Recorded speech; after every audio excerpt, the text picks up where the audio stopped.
किसी ने बड़े कमाल की बात कही है कि छीन कर खाने वाले का कभी पेट नहीं भरता और बांट कर खाने वाला कभी भूखा नहीं रहता।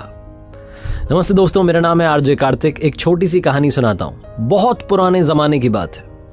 एक जंगल में बंदर ही बंदर रहा करते थे। उन बंदरों का जो राजा था वो विशाल काय बंदर था, बहुत बड़ा बंदर। उस बंदर की सारे बंदर बात माना करते थे बंदरों के राजा की। एक दिन एक बंदर ने बताया कि महाराज, अपने जंगल के आखिरी में एक बहुत प्यारा बगीचा है फल का। उस फल को आम कहते हैं, झरने के ठीक पास में। लेकिन मैंने आज देखा कि उस बगीचे के आगे, झरने के नीचे जो नदी बहती है, वहां इंसानों ने भी बस्ती बना ली है। ये बात जैसे ही बंदरों के राजा को मालूम चली, वो चिंता में आ गया। उसने कहा, एक काम करो, सारे बंदर जाओ और जाकर के उस बगीचे में से सारे आम गायब कर दो, एक भी आम बचना नहीं चाहिए। जो ऑर्डर मिला था बंदरों ने फॉलो किया, गए जाकर के सारे आम तोड़ लिए। अब वापस आकर के कहा, महाराज तोड़ दिए सारे आम। लेकिन फिर भी एक घोंसले के पीछे एक आम लगा रह गया। वो आम एक दिन अपने आप पेड़ से गिरा, झरने से बहता हुआ, नदी में बहता हुआ इंसानों की बस्ती के पास पहुंच गया। वहां जो इंसानों का राजा था वो नहा रहा था। उसे जब वो फल दिखाई दिया तो उसने मंत्री से पूछा, ये क्या है? तो मंत्री ने बताया कि महाराज, ये बहुत मीठा फल होता है, इसे आम कहते हैं। ये बात जैसे ही राजा को मालूम चली, उसने कहा, हम खाना चाहते हैं, लेकिन खाने से पहले इसको काट के लाया जाए और तुम लोग खा के दिखाओ कि कैसा है। जब बाकी लोगों ने खा लिया तो राजा को विश्वास हो गया कि ये जहरीला नहीं है, खा सकता हूं। तो उसने बचाओ आम खा लिया और जब खाया तो उसका वो मंत्रमुग्ध हो गया। उसने कहा, क्या स्वाद है इसका, मुझे और आम खाने हैं। सैनिकों से कहा, पता लगाओ कहां पर है बगीचा। सैनिकों ने पता लगाया तो मालूम चला कि वहां बंदरों का कब्जा है। इंसानों के राजा ने ऑर्डर दिया कि जाओ जाकर के सारे बंदर निपटा दो, खत्म कर दो। बंदरों ने जाकर के बंदरों के राजा को बताया कि महाराज, इंसान आ रहे हैं हमें मारने के लिए। बंदरों के राजा ने कहा, मुझे मालूम था ये दिन आएगा, वो हम सबको खत्म कर देंगे इन आमों के चक्कर में। एक काम करते हैं, खाई के उस पार चले जाओ, उस तरफ बहुत बड़ा बांस का जंगल है, उसमें रहेंगे, हमें इस तरफ रहना ही नहीं है। वो जो विशाल बंदर था वो बीच में खाई में खड़ा हो गया। उसके कंधे पर चढ़कर के इस तरफ से उस तरफ बंदर जाने लगे, फटाफट फटाफट। लेकिन उन बंदरों में एक बंदर ऐसा था जो अपने राजा से जलता था।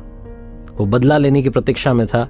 उसने एक तीखी लकड़ी उठाई और जब पार कर रहा था उस खाई को बंदरों के राजा के कंधे पर चढ़कर, तो चुपके से वो जो लकड़ी थी तीखी सी, वो अपने ही राजा के सीने में घोंप दी।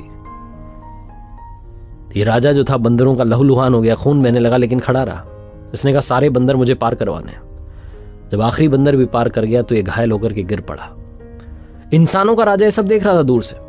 उसने कहा, कितनी करुणा है, कितना दयालु है, इसको बचाना बनता है। उसने अपने सैनिकों से कहा, जाओ जाकर इसको बचाओ, वैद्य जी को बुलाओ, इलाज करो इसका। बंदरों के राजा को बचाने की कोशिश होने लगी, उस विशाल बंदर को बचाने की कोशिश होने लगी।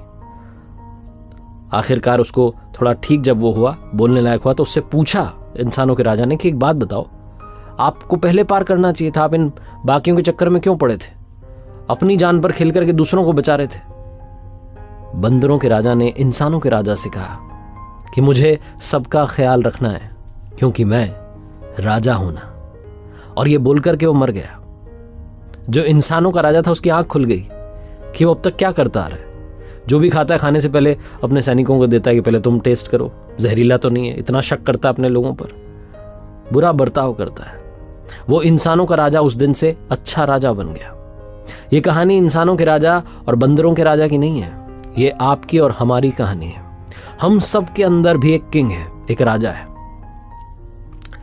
अगर आप अपने दोस्तों के साथ हैं, फैमिली के साथ हैं, तो आप वहां भी राजा हैं। आपको एक राजा की तरह बर्ताव करना चाहिए, उनका ख्याल रखना चाहिए, उन्हें खुश रखना चाहिए। आपकी वजह से कहीं उनकी जिंदगी में कोई तकलीफ ना आ जाए।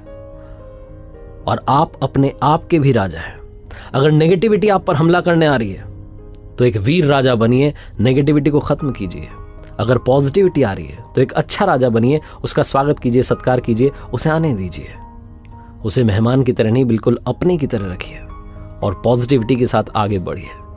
बनना है तो अच्छा राजा बनिए। ये कहानी बस यही सिखाती है। एक बार फिर से वही बात जो अक्सर आपसे कहता हूं, कर दिखाओ कुछ ऐसा कि दुनिया करना चाहे आपके जैसा।